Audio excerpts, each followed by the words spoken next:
Today we are making blueberry white chocolate croissant bread pudding with Amaretto sauce, except for I had no blueberries, so it's blueberry-less.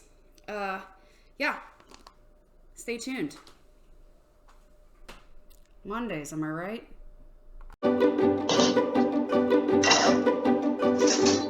Microwave safe plate, and I'm gonna spray this with some cooking spray, sugar, flour, eggs, butter, and almond extract.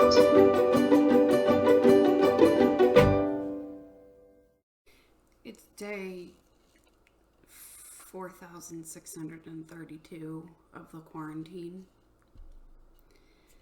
That's what it feels like to me. I thought that I had made this already. I thought I'd made a video about this blueberry amaretto bread pudding. This recipe is from a blog called Spicy Southern Kitchen, I think. And it's become a family favorite since the first time I made it several years ago, and it's requested by my family. Today I'm delivering all that food I've been making that's been in my freezer. I split it all up, and I have 4, possibly 5 food deliveries to leave on porches of friends and family. I have a doctor's appointment today, so I'm gonna drive all around and do all my deliveries since I have to leave the house anyway. So I decided that I would try and get this done as a little treat for my family because they like it so much. So I usually make this in a 13 by 9. I'm gonna try and make little individual ones and deliver them uncooked so that so people can have it, cook it and have it warm. It also has a really yummy amaretto cream sauce that you pour over the top. I mentioned that it's blueberry bread pudding. I don't have any blueberries. So it's blueberry-less bread pudding. So you might be interested to know that my 15-year-old son, while getting the milk out of the refrigerator this morning, spilled it fell, as he was moving things around, Mr. Yoshido's marinade, the Costco one that was recently purchased and maybe had this much gone and about this much left. It broke and was all over the kitchen floor. It splattered. It was under the refrigerator. It was on the cabinets. And it was a gallon's worth of Mr. Yoshido's. So, I don't know if you can hear my feet. The stickiness. I've mopped 3 or 4 times now. It's just permanently sticky. Okay. Also, this recipe calls for day-old bread. I use croissants. I get them at Costco, and it says 6 cups of day-old bread. That's about 6 large croissants. Costco, the ones you get at Costco that come in a pack of 12, which you can freeze. So that's what I do, and then when I'm ready for them, I put them on the counter the night before. Leave them out so that they're a little bit stale, and then chop them up into these pieces. This is probably more than 6 cups, but there you have it. So much family togetherness. So make sure you have a large bowl so that all fits in there. We're going to pour the egg mixture into this and toss it, so you want to have that kind of space. So the biggest bowl you have. So we're starting here with 4 eggs, which I've already cracked into this bowl. So the next ingredient is 1 cup of whole milk. If you can manage whole milk, if not, I would just use what you got. Because we're also going to be putting in 3 cups of cream, right? Yeah. So 1 cup of whole milk. And right into this, I'm gonna add the 3 cups of cream. I think that equals 4.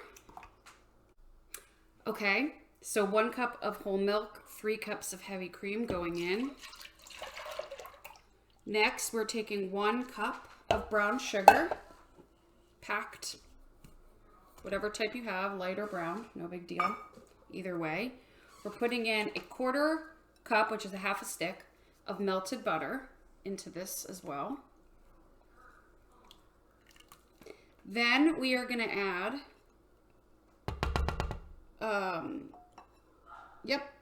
1 teaspoon of vanilla. I'm gonna use the real stuff. 1 teaspoon of vanilla. We are then going to add half a teaspoon of cinnamon right here. And we're going to add a pinch of nutmeg. Really make sure it's a pinch. Nutmeg is pretty strong. And a 1/4 teaspoon of salt. Okay, we're gonna whisk this all together, and this is our base for the, this is the pudding part. If you've never had bread pudding, here's the thing. I don't think anybody ever thinks they're gonna like bread pudding. But then, because it's like, who wants to eat soggy bread? That's kind of, it's maybe like your consistency, like if you haven't had it, and, but then everybody who has it really likes it. Me included. I was in that camp for a really long time. Like I did.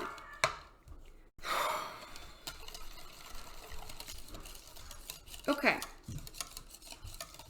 So I have whisked together all of our, so anyway, what I was saying is bread pudding is actually really good. And, if you think you wouldn't like it, maybe next time you have the opportunity, give it a shot, take a taste, because it's good. Okay, so we've mixed this up. We're gonna let this sit at room temperature, maybe stirring it occasionally for about a half an hour. Yeah. Oh no, sorry, gotta add the bread.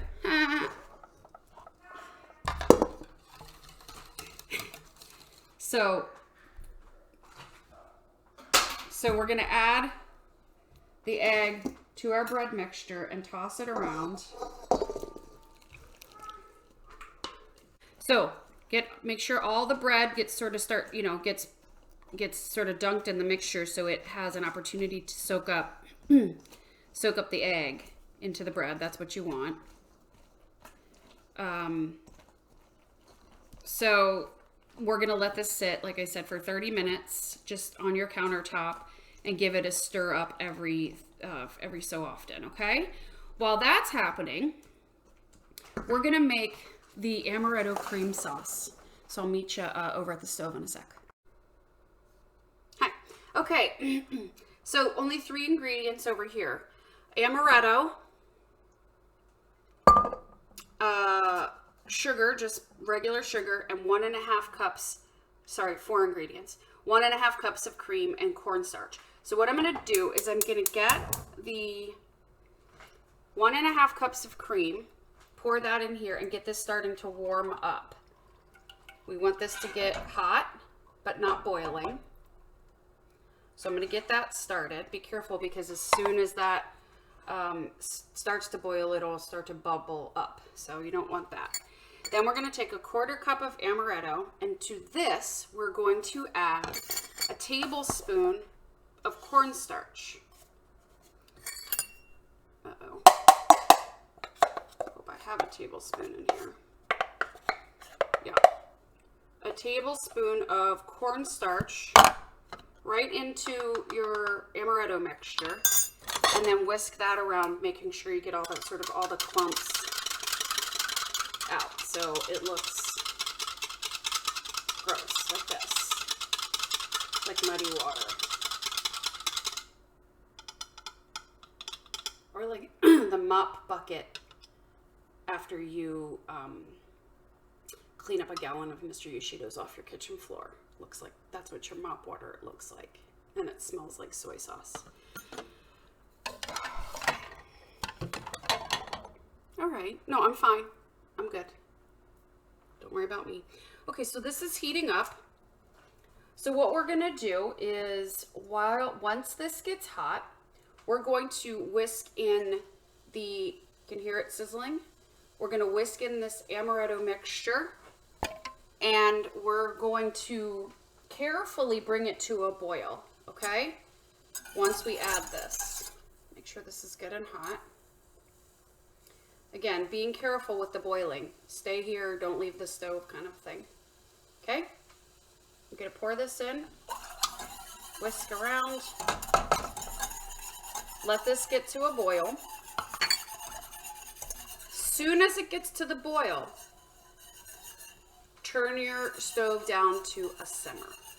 And we're gonna simmer it at that point for about 2 minutes. Again, I would sort of keep an eye on it. And what will happen is it will start to thicken. I'm doing that now because I'm at almost just about at a boil here.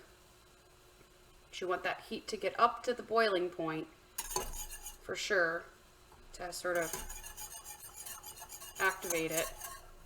Whatever, I don't know. Why? I just know it works. So it's boiling. So I'm turning down to a simmer, which is like one of those low boils. My stove, as a gas stove, doesn't simmer anything. It boils everything. You can't get low enough. So again, I'm just gonna be real careful. And 2 minutes, and as this, once this thickens, I'll be right back. Okay, so it will continue to thicken once as it cools. So don't worry if it appears a little bit thin. I don't know if you can sort of see that it's a little bit thin, but that's okay. So you don't want it to be like super thick.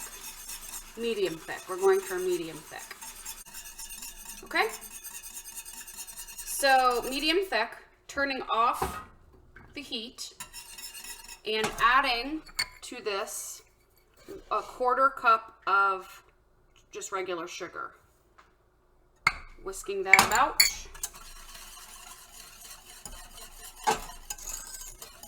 And just letting this sit and cool.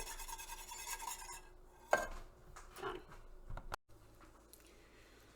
Okay, I think I've changed my mind about delivering these uncooked because I don't know what point during the day I'll be dropping them all off, and I don't want this bread egg mixture to get like to break down the bread too much. I don't know what I'm saying. I'm just saying I think I'm going to go ahead and bake them. I might slightly underbake them so then they can heat them up in the oven without them getting dry, or microwave or whatever. My dealer. Anyway, so I've sprayed these little pans here, and the oven is preheating to 350. So at this point is when you would dump in your blueberries if you had them. And I wish I had them. It really is really good. And then about 8 ounces of white chocolate. Try and use good white chocolate. I'm using Harris Teeter white chips. Not good chocolate. But that's what I'm going to use. I don't know if that's enough. Yeah, maybe. And kind of fold those in. Yeah, that's good. And then we're going to just scoop some into each pan here. Last step before putting them in the oven is to sprinkle some sliced almonds on the top. Again, if you don't have any of these, I'm not suggesting you run out and get them. It's just a nice little added feature here. Okay, I'm gonna get these into the oven. When you're doing it in a 13x9, it says it takes about an hour. So I think I'm gonna go ahead and put these in for 30 minutes and see what happens. It might not be different than an hour because it's a little thicker than if it were in a 13x9. Might take more than an hour. It's difficult to tell with bread pudding. The jiggling factor, I think, is what I'm going to be looking for. You kind of want it to jiggle a little bit like a pudding would. I don't know. It's tough, this part. But I'm doing my best. Yeah, and then I'm gonna take the amaretto cream and portion that out so everyone has a little cup of that. That is the best part. You can just like guzzle that stuff. I hope everybody's doing well, staying safe. Quite a thing. So, yeah.